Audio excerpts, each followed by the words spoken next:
આપણી વાડી આવી ગયું ઓપને ને આપણે બાકા ચીકી બોલી દીધી. ગુડ મોર્નિંગ અને બધાને જય શ્રી રામ. તો મારા 15મા મિની બ્લોગમાં હાર્દિક સ્વાગત છે. આપણે મિની બ્લોગ ચાલુ કર્યો વાડિયાથી. વાડી આવે ને એટલું સુકૂન મળે ને.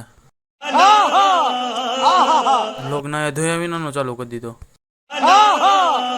BMW પડી હતી. પછી શ્રીફળના સાડોતરા ઉખાડવાના હતા. શ્રીફળના સાડોતરા ઉખાડ નાખ્યા છે. અમારે ઓપનર ચાલુ થાય ને પેલા શ્રીફળ વધારવાની માન્યતા છે. તમારે શું છે તે કોમેન્ટ કરવાનું ભૂલતા નહીં. ઓપનર ચાલુ કરી દીધું ને બાકાજી બોલાઈ નાખી. અરે યાર હું આખો ધૂળ ભરાઈ ગયો. બોલો મારા કલેજા હું તને વસ્તુ બતા આખી કુંડી ધૂળ ભરાઈ ગઈ. ના તમારું પોપટ થઈ ગયો તો પાણી હતું.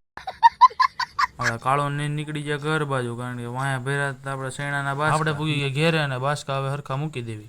ગાડો ખાઈને નીકળી ગયા વાડી બાજુ. આપણે પૂગી ગયા વાડી અને હવે આપણે હાંકવાનું છે હાથી. આપણે થઈ ગયા ઘર બાજુ હાલતા અને મિની બ્લોગનો એન્ડ કરવાનો. જો બ્લોગ ગમ્યો હોય તો બધાથી પહેલા જય શ્રી રામની કમેન્ટ કરો, પછી લાઈક શેર એન્ડ સબસ્ક્રાઈબ કરવાનું તો ભૂલતા જ નહીં.